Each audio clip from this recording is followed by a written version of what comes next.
Avez-vous déjà médité sur cette nuit particulière où une porte s'est ouverte au cœur des ténèbres? Le son sacré du Coran résonnait dans l'immensité céleste, et ceux qui l'écoutaient n'appartenaient pas à l'humanité. Des êtres invisibles, façonnés à partir des flammes pures, certains aussi petits qu'un enfant, d'autres aussi imposants qu'une montagne entière. Lorsque la sourate Al-Jinn fut révélée, de nombreux événements extraordinaires bouleversèrent le monde de ces créatures mystérieuses. Ce sont des nations créées bien avant l'apparition de l'humanité sur Terre. Parmi eux se trouvent les plus grands ennemis de l'espèce humaine, mais également des êtres qui prient aux côtés des humains. Il existe des portes qui s'ouvrent vers le monde invisible, des dimensions que nos sens ne peuvent percevoir. Aujourd'hui, nous dévoilons le secret obscur dont tout le monde parle sans véritablement le connaître. L'histoire des djinns, telle que racontée dans le Saint-Coran. Il y a 1400 ans, durant la 9e année de la prophétie, la pression dans les rues de la Mecque devenait de plus en plus intense. Les polythéistes encerclaient le messager d'Allah de toutes parts, cherchant à étouffer son message. Pourtant, ce matin-là, le prophète récitait de nouveau le Coran. C'était l'heure de la prière de l'aube, dans un lieu paisible près de la Mecque. Le ciel commençait à s'éclaircir doucement. Les versets qui jaillissaient de sa bouche bénie résonnaient dans l'atmosphère. Chaque mot formait une mélodie céleste. Peut-être que les humains n'écoutèrent pas, mais un autre monde prêtait attention. À cet instant précis, quelque chose de surprenant se produisit. Les djinns, ces êtres mystérieux qui voyagent à travers les cieux et qui ont toujours intrigué l'humanité, entendirent cette voix. Ils passèrent par là, simplement par hasard. D'abord, ils s'arrêtèrent, saisis de stupeur. Puis ils s'approchèrent, un mélange de crainte et de curiosité les animant. Ils écoutèrent cette voix bénie avec attention. Leurs cœurs tremblèrent. Leurs âmes furent ébranlées, car il s'agissait d'un message descendu des cieux, la parole même d'Allah, des mots qu'ils n'avaient jamais entendus auparavant. Ils se chuchotèrent les uns aux autres de faire silence et d'écouter attentivement. Ils furent témoins de l'un des moments les plus importants de l'histoire. Lorsque la récitation prit fin, une tempête d'émotions les envahit. Ils retournèrent immédiatement auprès de leur peuple pour les avertir. Peu après, un message d'Allah fut révélé à la Mecque. Il m'a été révélé qu'un groupe de djinns a écouté le Coran et a dit « Nous avons entendu un Coran merveilleux qui guide vers la droiture. Nous y avons cru et nous n'associerons jamais personne à notre Seigneur. » Ce fut la première réponse du monde invisible au monde visible. Tandis que les humains de la Mecque rejetèrent le prophète, les djinns crurent en lui. À leur retour, ils appelèrent leur peuple. « Ô notre peuple, suivez celui qui appelle vers Allah, le prophète, et croyez en lui afin que vos péchés soient pardonnés et que vous soyez protégés du châtiment douloureux. » Ce fut la première invitation à la foi émanant du monde invisible. Le message qui avait été rejeté dans les rues de la Mecque avait trouvé écho dans le monde des djinns. Mais la véritable rencontre allait avoir lieu des années plus tard. Quelque temps après la révélation de la sourate Al-Jinn, vers la 10e année de la prophétie, le voyage à Taïf s'était terminé par un rejet douloureux.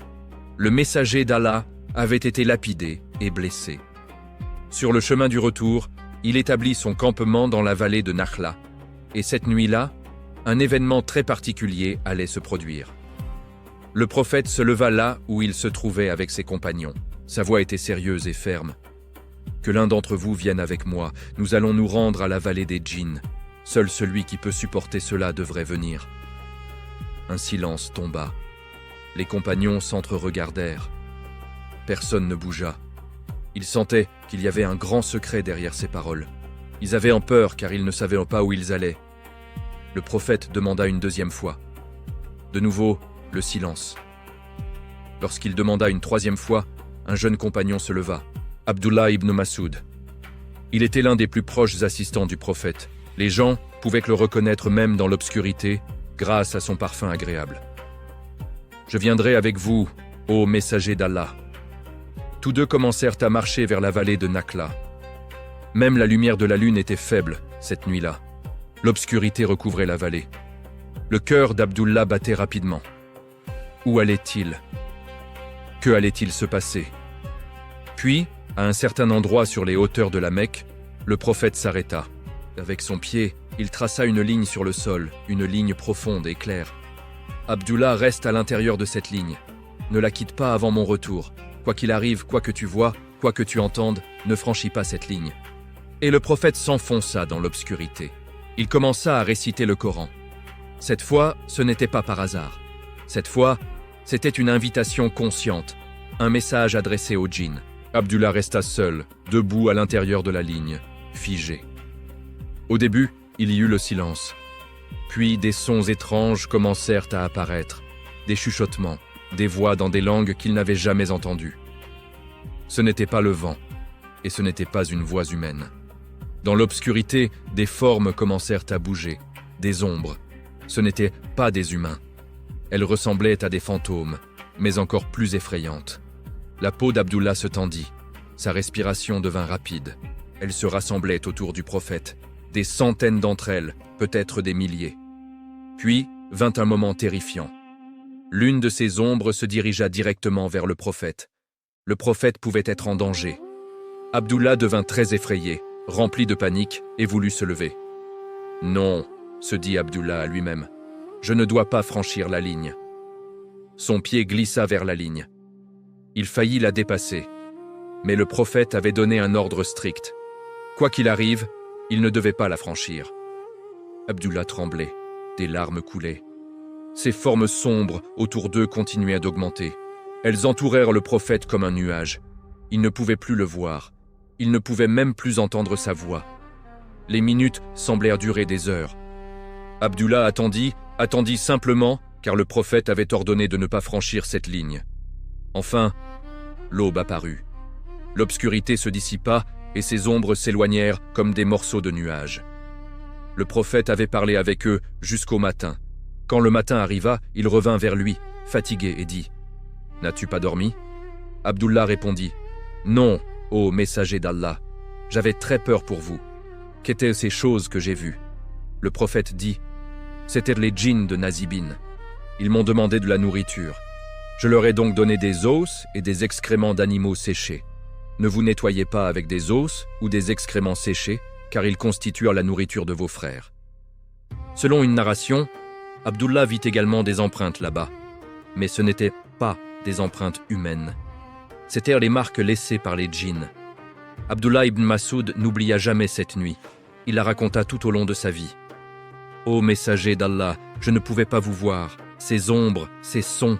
J'ai failli franchir la ligne, mais j'ai eu la patience de suivre votre ordre. » Le prophète lui sourit. « Grâce à Allah, tu ne l'as pas franchi. Tu as été témoin d'un rassemblement qui ne peut être vu.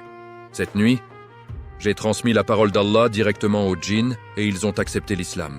La première rencontre avait été fortuite, mais cette fois, le prophète les avait appelés. La tribu de djinns qui devint musulmane ce jour-là n'était qu'un petit groupe. La plupart des djinns ne crurent pas. Allah dit dans la sourate Al-Jinn, verset 15, « Certes, parmi nous il y a des musulmans et parmi nous il y a ceux qui ont quitté le droit chemin. Quiconque devient musulman, ce sont eux qui ont recherché la vérité et l'ont trouvée. Quant à ceux... Même ceux qui devinrent musulmans n'étaient pas tous pareils. Certains étaient obéissants et faisaient de bonnes actions, tandis que d'autres ne l'étaient pas. Allah dit également, « Parmi nous, il y a les vertueux et les non-vertueux. Nous suivons des chemins différents. Parmi les djinns, certains étaient très dangereux, leur taille variait. Certains étaient aussi grands que des montagnes, tandis que d'autres étaient encore plus petits que les humains. Selon certaines narrations, le nombre total de djinns était au moins 7 fois supérieur au nombre d'humains. Lorsque nous examinons comment vivent les djinns, nous constatons qu'ils ont également des systèmes de croyances tout comme les humains. Certains ont écouté la Torah et sont devenus juifs. Certains ont écouté l'Évangile et sont devenus chrétiens. Certains étaient bouddhistes et certains étaient même athées. Le groupe le plus dangereux était celui des djinns qui adorèrent Satan. Ils acceptaient Satan comme leur dieu et se rassemblaient secrètement à certains moments pour planifier du mal aux humains, parlant des gens par leur nom et cherchant des moyens de les égarer. Les djinns sont également divisés en races comme les humains. Leur vitesse, leur pouvoir et la facilité avec laquelle ils peuvent entrer dans notre monde changent selon ces races. Il est rapporté que les djinns, ont 7 groupes principaux. Les shaitans, les ifrites, les marides, les djinns, les haras et les azabs. Les plus forts et les plus dangereux parmi eux sont les ifrites, qui sont particulièrement adaptés aux tâches difficiles et lourdes. Même 2000 ans avant que les humains ne foulent la terre, les djinns vivaient déjà ici. Allah a créé les anges à partir de lumière, les humains à partir d'argile et les djinns à partir d'un feu pur sans fumée. Ce feu est décrit dans les sources comme le marij, signifiant la forme de feu la plus forte et la plus pure. Parce que les djinns ont été créés à partir d'un feu sans lumière, ils pouvaient facilement rester invisibles. Leurs corps sont décrits comme légers et subtils, ce qui leur permettait de se déplacer très rapidement et d'être à un endroit à un moment donné et à un autre endroit l'instant suivant. Ils avaient même la capacité de disparaître temporairement de la matière. Bien qu'ils existent dans une dimension différente au-delà des sens humains, comme les ondes radio ou les signaux de télévision, ils vivent dans le même monde physique que les humains. Les djinns ont également un genre, masculin et féminin, et se reproduisent comme les humains. Ils ont des familles et meurent finalement. Leur durée de vie moyenne est très longue. Certaines narrations parlent de 300 ans à des milliers d'années. Parce qu'ils vivent si longtemps, certaines personnes croient que les compagnons djinns qui ont cru au prophète peuvent encore être vivants aujourd'hui. Les djinns vivent sur la même terre que nous. On les trouve souvent dans des endroits en ruine, les toilettes, les zones de déchets, les lieux sales et les cimetières. Pour cette raison, le messager d'Allah conseillait aux gens de dire certaines invocations avant d'entrer dans de tels endroits. L'une d'elles est la dua rapportée par Anas ibn Malik. Lorsque le messager d'Allah entrait aux toilettes, il disait « Ô Allah, je cherche protection auprès de toi contre les shaitans masculins et féminins et contre toutes les impuretés. » En raison de leur longue vie, de leur connaissance et de leur expérience, les djinns transmettaient parfois des informations aux humains, faisant croire qu'ils connaissaient l'invisible. Mais personne ne peut connaître l'invisible à moins qu'Allah ne le permette. Pas même les djinns. Allah le déclare clairement dans la sourate Al-Jinn, verset 26. Il connaît l'invisible, et il ne révèle son invisible à personne. Le premier devoir des djinns sur terre était de refléter les noms d'Allah, de témoigner de ses actions et de le glorifier. Mais avec le temps, les djinns se rebellèrent contre le commandement d'Allah. Ils devinrent corrompus et causèrent l'effusion de sang sur terre. Il est même rapporté qu'ils tuèrent un prophète qui leur avait été envoyé, nommé Youssef. À cette époque, Iblis n'avait pas encore été maudit, et il était encore parmi les anges. Lorsque les anges virent la corruption des djinns, ils demandèrent à Allah « Vas-tu placer sur terre quelqu'un qui sèmera la corruption et répandra le sang ?» Selon Ibn Kathir, les anges et les djinns, dirigés par Iblis, qui n'était pas encore devenu Satan, combattirent contre une tribu de djinns répugnante appelée Bani Djind, qui rampèrent sur leurs mains et leurs pieds. Après cette guerre, en raison de l'adoration d'Iblis, Allah l'éleva vers les cieux. Mais lorsqu'Adam fut créé et que l'ordre vint pour les anges de se prosterner, Iblis refusa.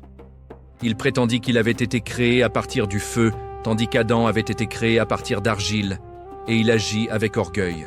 Ainsi, bien qu'Iblis fût parmi les djinns, il devint le premier être à désobéir au commandement d'Allah et à être maudit. À partir de ce moment, il devint le chef des djinns mécréants, qui essayaient d'égarer les humains et les djinns. Satan souffle le mal aux humains et rend les choses interdites attrayantes. Satan eut également des enfants. Allah lui donna une très grande descendance. Ces enfants ont des noms et des devoirs spécifiques. Khanzab donne des murmures pendant la prière. Si vous ressentez cela pendant la prière, cherchez refuge auprès d'Allah. Walhan donne des murmures concernant la purification et fait qu'une personne gaspille trop d'eau. Il les fait utiliser trop d'eau puis se moque d'eux. Zalambour, dans les marchés, il fait en sorte que les vendeurs exposent de mauvais produits, prêtent de faux serments, vantent trop leurs produits, cachent les défauts et trompent les gens. Dasutan est le diable du sommeil. Il alourdit la tête et ferme les yeux pendant la prière ou l'adoration, et il encourage les péchés comme l'adultère et le vol. Abar est le diable des calamités. Il fait que les gens crient, hurlent et se frappent le visage à l'ancienne manière de l'ignorance. Tassim est le diable de la nourriture. Si une personne ne dit pas Bismillah, il mange avec elle, entre dans la maison avec elle, dort dans son lit et porte ses vêtements s'ils n'ont pas été pliés avec Bismillah. Matoun répand de fausses nouvelles parmi les gens et plus tard, les nouvelles s'avèrent fausses. Ilyas, le diable qui trouble les prophètes et les proches amis d'Allah. Leurs générations se sont considérablement développées et selon un hadith authentique, chaque humain a au moins un Satan attaché à lui. Les savants islamiques disent également que de nombreux Satans peuvent venir à une personne et s'occuper directement d'elle. Pour les djinns, le jour le plus important fut certainement celui où le prophète Muhammad fut choisi comme messager et où la révélation du Coran commença. Il y eut une grande confusion dans le monde des djinns. Avant la prophétie, les djinns s'élevaient vers le ciel, écoutaient les paroles des anges, puis ajoutaient des milliers de mensonges à ce qu'ils avaient entendu et le transmettaient aux diseuses de bonne aventure et aux astrologues sur terre. À cause de cela, les gens croyaient que les djinns connaissaient l'invisible. Mais Allah plaça des gardiens puissants, des anges dans les cieux, pour protéger la pureté et la vérité du Coran. Les portes du ciel furent fermées aux djinns. Tout djinn qui tentait de s'élever pour voler des nouvelles du ciel était immédiatement frappé par des flammes brillantes, des étoiles filantes. Les étoiles n'étaient pas utilisées comme des pierres de feu auparavant, mais avec l'avènement de la révélation, cette protection devint active. C'était une déclaration que la révélation serait protégée. Les cieux furent scellés, afin qu'aucun mensonge ou corruption ne puisse toucher le Coran. La fermeture soudaine du ciel choqua et terrifia les djinns. Ils commencèrent à parler entre eux. Nous ne savons pas si le mal a été voulu pour les habitants de la terre ou si leur Seigneur leur a voulu du bien. Plus aucune nouvelle ne vient du ciel. Des flammes tombent sur nous. Quelque chose s'est produit. Le chef des djinns, mécréant, Iblis, comprit que quelque chose d'extrêmement important avait dû se produire sur terre. Il ordonna donc à ses soldats de se disperser à travers le monde. Les tribus de djinns reçurent l'ordre « Vous allez à l'est, vous allez à l'ouest ».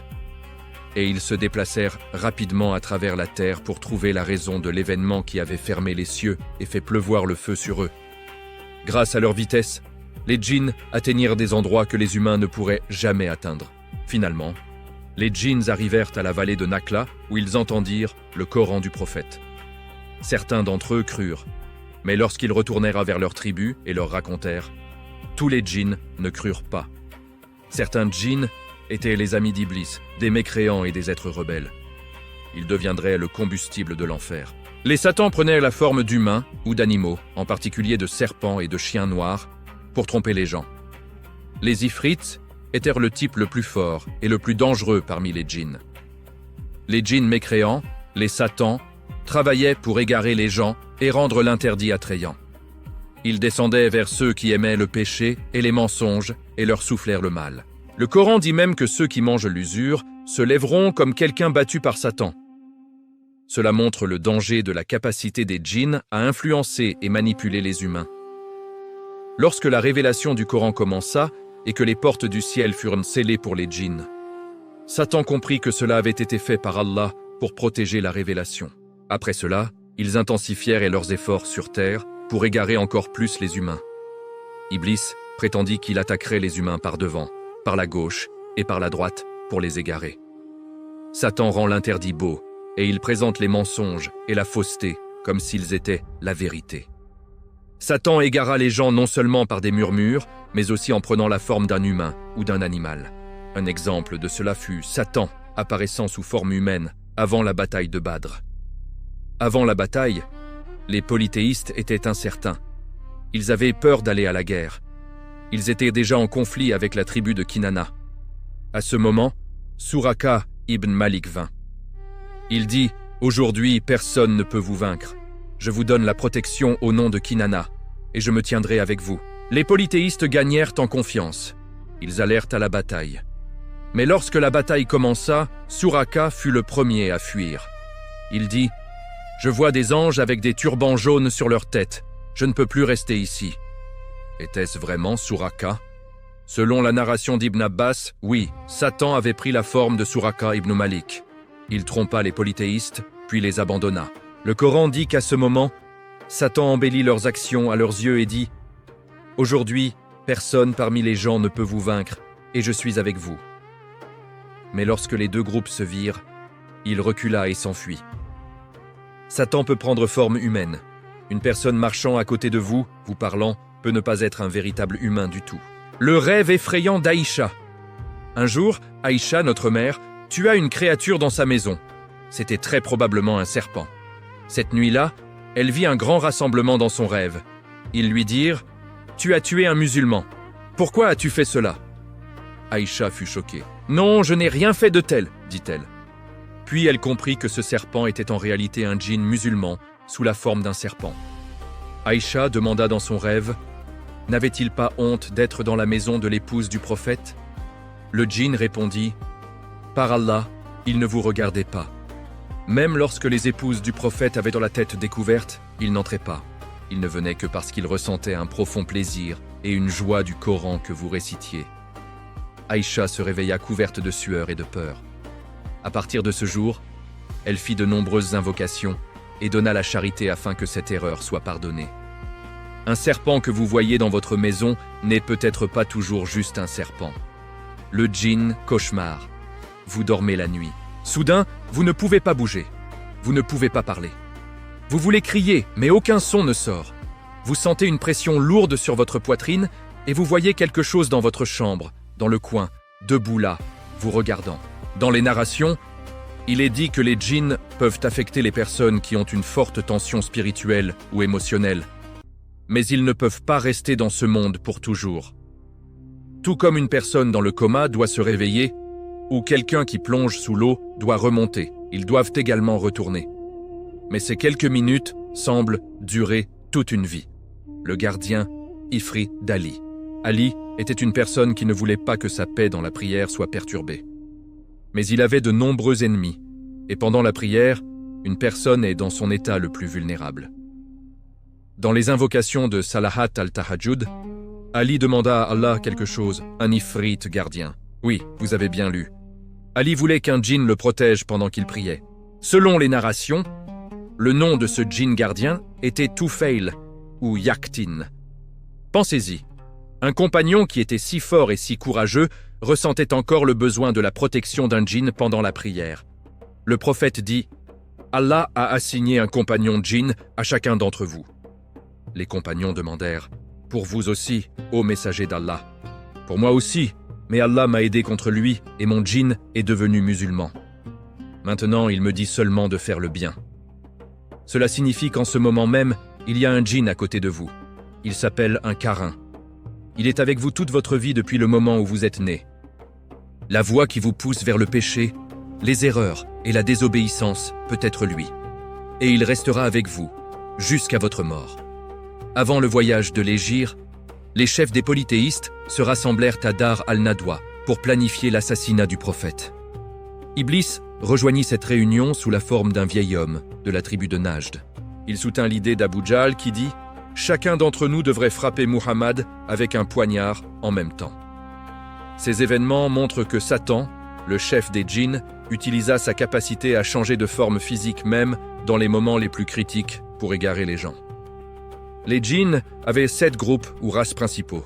Les shaitans, les ifrits, les marids, les djinns et les azabs.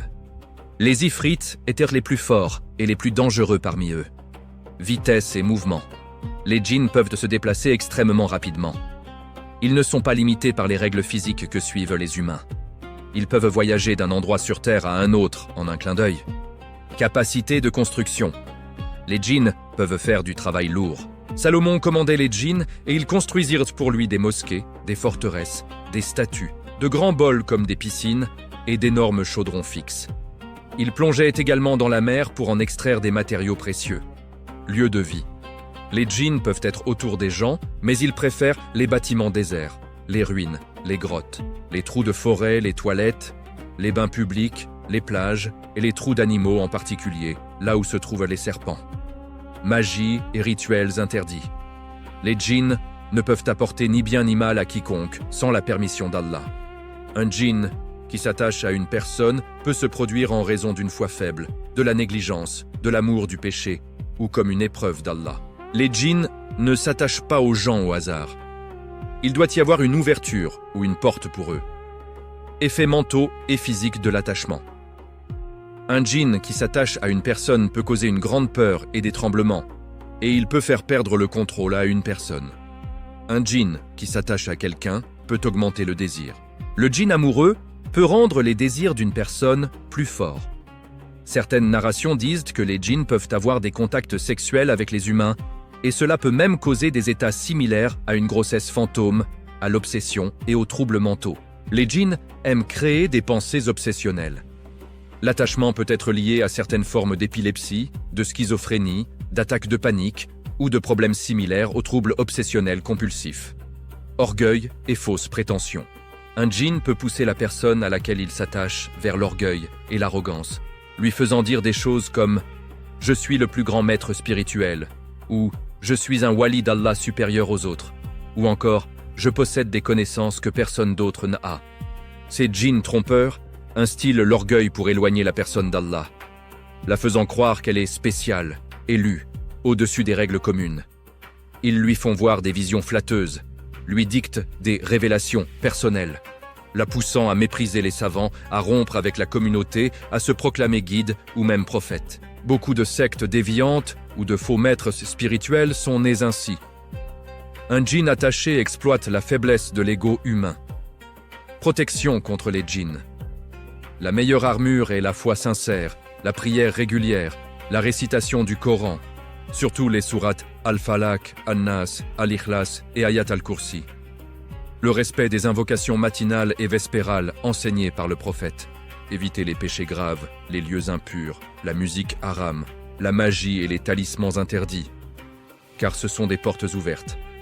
Le prophète a dit « Le diable circule dans le fils d'Adam comme le sang dans ses veines ».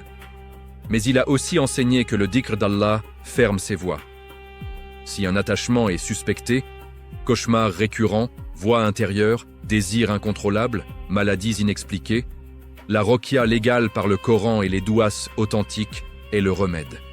Jamais recourir à des sorciers ou des djinns bons, car cela empire la situation. Les djinns, comme les humains, seront jugés au jour du résultat. Les croyants parmi eux iront au paradis, les mécréants en enfer. Ils nous voient, mais nous ne les voyons pas. Leur monde parallèle au nôtre rappelle que la réalité est plus vaste que nos sens.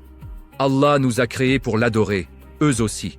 Que cette connaissance nous pousse à la crainte pieuse, à la purification du cœur et à la proximité avec Allah. Ô Allah, protège-nous des djinns malfaisants et de nos propres carins rebelles. Fais que nos compagnons invisibles nous incitent au bien. Accorde-nous la force de résister aux chuchotements sataniques. Et fais-nous mourir sur la foi pure, en disant « La ilaha illallah ». Amin.